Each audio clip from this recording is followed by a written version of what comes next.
Hi guys what's up, this is Hitanshu Khandelwal और आज मैं आपको बताऊंगा बेस्ट बुक जो आपको सबसे पहले पढ़नी चाहिए। उस बुक का नाम है थिंक एंड ग्रो रिच, जिसे नेपोलियन हिल ने लिखी है। वो बुक इतनी अच्छी बुक है, उसमें आपको हर चीज की करने के लिए डिटर्मिनेशन दिया जाएगा कि मतलब आपको करना है, कैसे करना है, अपने ब्रेन को क्या बिलीव करवाना है। ये बुक हमें स्टेप्स बताती है कि हमें किसी चीज को कैसे अप्रोच करना है। अब बेसिकली इसमें तो ये लिखा है कि जिसे रिच होना है उसके लिए ये बुक वैलिड है, बट अगर आप इस बुक को पढ़ेंगे तो उसमें आगे ये भी बताया गया है कि सिर्फ रिच होने के लिए नहीं है ये बुक। इस बुक के जो प्रिंसिपल्स हैं वो सभी एक्टिविटीज के लिए वैलिड है। चाहे आप पढ़ाई कर रहे हो, चाहे आप कोई गवर्नमेंट एग्जाम की तैयारी कर रहे हो, चाहे आप कुछ भी कर रहे हो, चाहे जॉब हो, कुछ भी हो, आपको ये बुक अच्छी तरह डिटर्मिनेशन देगी कि आपको काम कैसे करना है, काम का अप्रोच कैसा होना चाहिए आपका। तो अब होता क्या है, कुछ लोगों को पढ़ने की आदत नहीं होती, तो आपको एक हैबिट बनानी है पढ़ने की। सबसे पहला टास्क ही जो होता है वो सबसे डिफिकल्ट होता है किसी भी काम के लिए। तो आपको सबसे पहला टास्क हमें पहले कंप्लीट करना है कि बुक को खरीदनी है। पढ़ेंगे तो हम बाद में जब हम खरीदेंगे, पहले हमें बुक को खरीदनी है। फिर धीरे धीरे, चाहे आपको स्टार्टिंग में एक पेज पढ़े, आधा पेज पढ़े, लेकिन पढ़ना जरूर शुरू करना है। फिर उसके बाद धीरे धीरे टाइम, और जिस तरह से आपका टाइमिंग का शेड्यूल है उस तरह से आपको पढ़ना है। जैसे आपको दिन में 1 घंटा मिल पाता है या आधा घंटा फ्री मिल जाता है, तो उसमें आप ये बुक पढ़ सकते हैं। उसमें फायदा बहुत होगा ये बुक पढ़ने का। यूट्यूब पे अलग अलग वीडियोस की बजाय अगर आप ये बुक पढ़ेंगे तो वो बहुत ज़्यादा फायदेमंद रहेगा। अब इस बुक में मुझे ये बहुत अच्छी बात लगती है कि इसमें सिर्फ थ्योरेटिकल बातें नहीं गई हैं, इसमें प्रैक्टिकल एग्जांपल्स भी बहुत अच्छे गिवन है। जैसे मुझे सबसे अच्छा एग्जांपल स्टार्टिंग में ही एक एडविन सीबांस का लगा। एडविन सीबांस और फोर्ड जीटी, इन सारी कंपनीज कैसे ग्रोथ हुई, बिल गेट्स, ये सब अच्छे अच्छे एग्जांपल्स दे रखे हैं जिससे कि आपको पता रहे कि हाँ, ऐसा है नहीं कि सिर्फ बोली बोली बातें हैं। इसमें काफी प्रैक्टिकल चीजें हैं, काफी लोगों ने एप्लीकेबल करा है जिनका बैकग्राउंड एकदम बेकार था, वो इतना उठ के बहुत अच्छा ग्रो कर रहे हैं अपनी लाइफ में।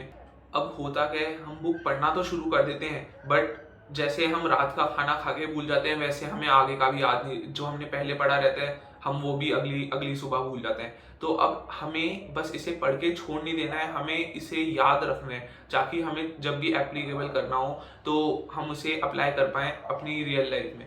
तो हमें करना क्या होगा, आपको एक छोटी सी डायरी बना लेनी है। एक चैप्टर के मुश्किल से 1 से 2 पेज फिल होने चाहिए। ये नहीं आप पूरे नोट्स बना रहे हैं उसके जैसे हम स्कूल में बनाते हैं। हमें कोई टीचर से साइन वाइन नहीं करवाना है। जो हमें इंपॉर्टेंट पॉइंट्स इतने पढ़ते समय हमें पेंसिल से मार्क कर लेना है बुक में। फिर जो पढ़ते समय इंपॉर्टेंट पॉइंट्स हैं उन्हें शॉर्ट फॉर्म में एक बुक में लिख लेना है, डायरी में, ताकि हमें आगे जाके भूले ना, हमें वापस से पूरा चैप्टर ना पढ़ना पड़े। जो मेन पॉइंट्स हैं हम उसी को पढ़ लें। अब ये बेसिकली बुक बेस्ट स्टार्टिंग में इसलिए पढ़नी चाहिए क्योंकि ये हर ऑलमोस्ट हर जगह वैलिड होती है। इसमें ये नहीं कि हमें पर्टिकुलरली किसी चीज के बारे में बताया गया है कि जैसे साइकोलॉजी ऑफ मनी है, उसमें मनी के बारे में बताया गया है कि सिर्फ मनी को हम कैसे कंट्रोल करें। ये हर जगह वैलिड होगी। अब हमें ऐसा नहीं करना है कि हमें सारी की सारी बुक ही पढ़नी जरूरी है। 1 2 या फिर 3 4 पेजेस ऐसे आएंगे जो आपको अच्छे नहीं लगेंगे तो आपको स्किप कर देना है, कोई दिक्कत नहीं है। कहीं आप उसे लेके बैठ जाएं कि मुझे इसे पढ़ना ही है, बुक ली है तो पूरा ही पेज खत्म करना है। नहीं, अगर आपको इंटरेस्ट नहीं बन रहा है कुछ पेजेस में या कुछ चैप्टर में तो उसे छोड़ दीजिए। ऐसा बिल्कुल भी कहीं नहीं लिखा है कि आपको पूरी ही बुक पढ़नी है। आपको जो जो अच्छा लग रहा है पढ़ने में, जो जो समझ आ रहा है वो पढ़ लीजिए, वो बहुत काम करेगा। अगर आप वो पढ़ेंगे जो आपको पहले से पढ़ने का मन नहीं कर रहा तो उससे और आपको पढ़ने का ही मन नहीं करेगा आगे भी बुक, फिर आपका इंटरेस्ट जनरेट नहीं होगा, ऐसे खत्म हो जाएगा इंटरेस्ट बुक्स से। अब इसमें मैं आपको पहले 2 3 चैप्टर के नाम बता देता हूँ मैं। जैसा है, पहला है पावर ऑफ थॉट, दूसरा है Dzire the standing point of all. अब जब पावर ऑफ थॉट में है उसमें आपको ये बताया जाएगा कि आप पहले सोचते हो तो उसी में कितनी ताकत होती है। सारा काम एक आइडिया से बिगिन होता है। आपने काम करना शुरू करा, फिर ऐसे ही धीरे धीरे सारा काम बढ़ता जाएगा। और ये बुक मैंने अभी भी पूरी नहीं पढ़ी है, बट जहां तक मैंने पढ़ी है मेरा इंटरेस्ट कहीं भी नहीं छूटा है। बीच में 1 2 पैराग्राफ्स और 1 2 पेज आए थे जिसमें मेरा इंटरेस्ट नहीं बना था तो मैंने उसे छोड़ दिए थे, क्योंकि वो कुछ हिस्ट्री के बारे में बता रखा था। हिस्ट्री मुझे वैसे ही पसंद नहीं है और इसमें गिवन थी, इसलिए मैंने उन पैराग्राफ्स को छोड़ दिया। तो आपको भी ऐसे ही पढ़ना है इन बुकों को। इस बुक का जो इंडेक्स है वो मैं इधर या फिर इधर लगा दूंगा वीडियो पे, तो ताकि आपको पता लग जाए ये बुक हमें एग्जैक्टली बताती क्या है। और इसके पीछे एक छोटा सा समरी भी लिखा है कि टोटली मतलब ये बुक हमें बताना क्या चाहती है। चल मैं ही पढ़ के बता देता हूँ।